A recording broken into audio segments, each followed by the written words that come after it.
കോൺഗ്രസിന് കംഫർട്ടബിൾ ആയിട്ടുള്ള ഒരു സീറ്റ് ലഭിച്ചാൽ മാത്രമേ നല്ലൊരു ഗവൺമെന്റ് ഉണ്ടാക്കാൻ കഴിയൂ.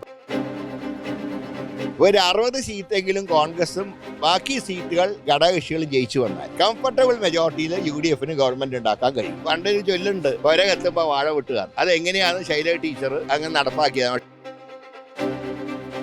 ഇത് വടകരയിൽ കഴിഞ്ഞ ലോക്സഭാ ഇലക്ഷൻ കാലത്ത് ഈ PPE കിറ്റിലെ അഴിമതിയായിരുന്നു.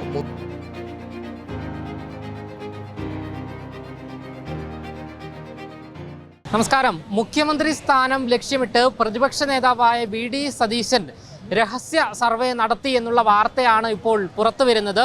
ഈ ഒരു വിഷയവുമായി ബന്ധപ്പെട്ട് K മുരളീധരൻ ഇപ്പോൾ നമ്മളോട് പ്രതികരിക്കുകയാണ്. അതെ, പ്രതിപക്ഷ നേതാവ് രഹസ്യ സർവേ നടത്തി എന്നുള്ളത് കോൺഗ്രസിൻ്റെ രീതി AICC സർവേ നടത്താറുണ്ട്, സ്വകാര്യ ഏജൻസികളും സർവേ നടത്താറുണ്ട്. പാർട്ടി സ്ഥാനാർത്ഥികളെ നിശ്ചയിക്കുമ്പോൾ AICCയുടെ സർവേ ഫലത്തോടൊപ്പം സ്വകാര്യ സർവേകളും പരിശോധിക്കും.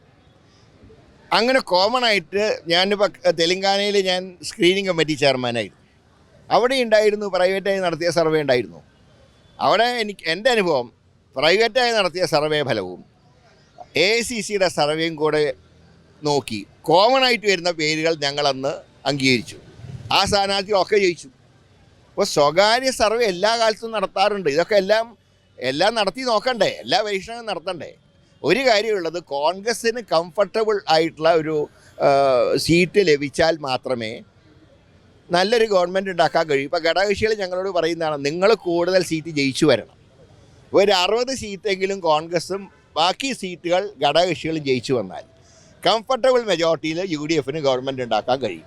അതിനുള്ള എക്സസൈസ് വല്ലതും നടത്തുമ്പോൾ അതൊന്നും അച്ചടക്ക ലംഘനമാണെന്ന് ആരോ ചിലരൊക്കെ അടിച്ചു വിടുന്നുണ്ട്. അച്ചടക്ക ലംഘനവും അതുമായിട്ട് ഒരു ബന്ധവുമില്ല. ഇതിനെ തള്ളി പറഞ്ഞു എന്നുള്ള ആരോപണങ്ങൾ അല്ല, അങ്ങനെ ആരും തള്ളി പറഞ്ഞിട്ടൊന്നുമില്ല. സർവേ നടത്തുന്നതിന് ആരും തള്ളി പറയുന്നില്ല. അങ്ങനെ ഒരു ഏർപ്പാടില്ല, തള്ളി പറയേണ്ട ആവശ്യമില്ല.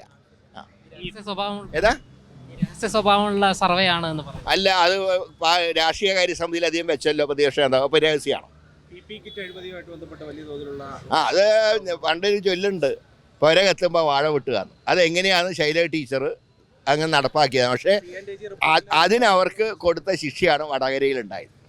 ഇത് വടകരയിൽ കഴിഞ്ഞ ലോക്സഭാ ഇലക്ഷൻ കാലത്ത് ഈ PPE കിറ്റിലെ അഴിമതിയായിരുന്നു മുഖ്യ തെരഞ്ഞെടുപ്പ് വിഷയം. അതാണ് 1 ലക്ഷം വോട്ടിന് ടീച്ചർ തോൽക്കാനുള്ള മുഖ്യ കാരണം. അത് ഞങ്ങൾ അന്നേ പറഞ്ഞു, ഇപ്പോൾ CAG ശരിവെച്ചു. എന്തായാലും മുഖ്യമന്ത്രി സ്ഥാനം ലക്ഷ്യമിട്ടാണ് VD സതീശൻ ഇത്തരത്തിൽ രഹസ്യ സർവേ നടത്തി എന്നുള്ള വാർത്ത ഇപ്പോൾ പുറത്തു വരുന്നത്. ഇതിനെതിരെ ഹൈക്കമാൻഡിനും അതൃപ്തി ഉണ്ട് എന്നുള്ള ഒരു സൂചനയും റിപ്പോർട്ടും ഇപ്പോൾ പുറത്തു വരുന്നുണ്ട്. വരുന്ന നിയമസഭാ തെരഞ്ഞെടുപ്പിൽ കോൺഗ്രസ് വിജയിക്കാൻ സാധ്യതയുള്ള 63 മണ്ഡലങ്ങളെക്കുറിച്ചും സ്ഥാനാർത്ഥി സാധ്യതയെക്കുറിച്ചുമാണ് കഴിഞ്ഞ ദിവസം ചേർന്ന കോൺഗ്രസ് രാഷ്ട്രീയകാര്യ സമിതി യോഗത്തിൽ VD സതീശൻ ഇത്തരത്തിലുള്ള ഒരു വിഷയം അവതരിപ്പിച്ചത്. എന്നാൽ ഇതിനെതിരെ AP അനിൽകുമാർ രംഗത്ത് വന്നിരുന്നു. ആരുടെ അനുമതിയോടെയും പിന്തുണയോടെയുമാണ് സർവേ നടത്തിയത് എന്ന് AP അനിൽകുമാർ ചോദിച്ചതോടെ ഇരുവരും തമ്മിൽ തർക്കമുണ്ടായി എന്നുള്ള റിപ്പോർട്ടുകളും പുറത്തു വരുന്നു. VD സതീശൻ്റെ സർവേയിലുള്ള അതൃപ്തി സുധാകര പക്ഷവും ഹൈക്കമാൻഡിൽ അറിയിച്ചുവെന്നാണ് സൂചന. പാർട്ടി അറിയാതെ രഹസ്യ സർവേ നടത്തിയത് അച്ചടക്ക ലംഘനമാണ് എന്ന നിലപാടിലാണ് ഒരു വിഭാഗം നേതാക്കൾ നിലവിലിപ്പോൾ ഉള്ളത്.